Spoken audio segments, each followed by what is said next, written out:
Assalamualaikum warahmatullahi wabarakatuh. Alhamdulillahirabbil alamin wassalatu wassalamu ala asrofil anbiya'i wal mursalin sayyidina Muhammad wa ala alihi washabihi ajmain amma ba'd.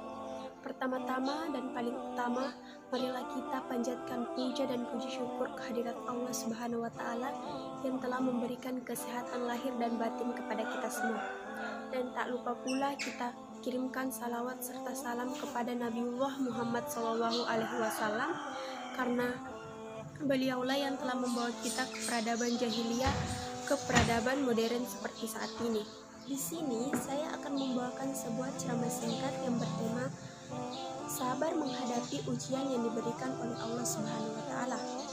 Pernahkah kita merasakan perasaan gelisah karena merasa bahwa beban yang kita tanggung itu sangatlah berat, sehingga mematahkan semangat kita dan kita putus asa sehingga mengalah pada keadaan?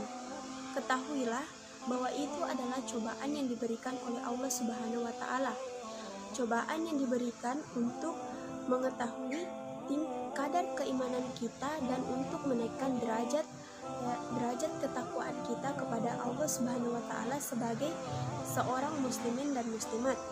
Seperti dalam firman Allah Subhanahu wa taala dalam Quran surah Al-Baqarah ayat 155 yang artinya, "Dan kami pasti akan menguji kamu dengan sedikit ketakutan, kelaparan, kekurangan harta, jiwa dan buah-buahan, dan berilah kabar gembira kepada orang-orang yang sabar."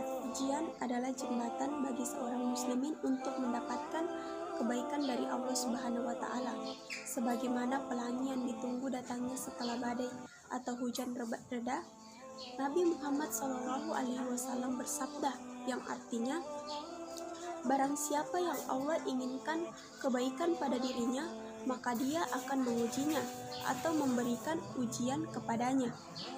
Hadis riwayat Muslim. Oleh karena itu, kita tidak perlu merasa kecewa atau berputus asa ketika kita mendapatkan ujian, cobaan, bencana, atau kesulitan, karena Allah menghendaki kebaikan pada diri kita. Salah satu kebaikan yang diinginkan oleh Allah Subhanahu wa taala adalah senantiasa bersikap sabar. Bukankah Allah telah menjanjikan pahala yang tanpa batas bagi orang-orang yang bersabar? Seperti yang telah dijelaskan dalam firman Allah Subhanahu wa taala dalam Quran surah Az-Zumar ayat 10, "Innama yuwassabiruna ajrahum bighairi hisab," yang artinya hanya orang-orang yang bersabarlah yang disempurnakan pahalanya tanpa batas. Dan percayalah bahwa tiada cobaan atau ujian yang tidak bisa dilalui, karena Allah telah mengukur kadar kemampuan dari hambanya, dan Allah tidak akan memberikan cobaan di luar dari kemampuan hambanya itu sendiri. Dan sesulit apapun cobaan yang diberikan oleh Allah Subhanahu wa taala, percayalah bahwa Allah ada di sisi kita, dan Allah tidak akan meninggalkan hambanya yang meminta pertolongan kepadanya. Mungkin hanya itu ceramah singkat yang bisa saya sampaikan. Assalamualaikum warahmatullahi wabarakatuh.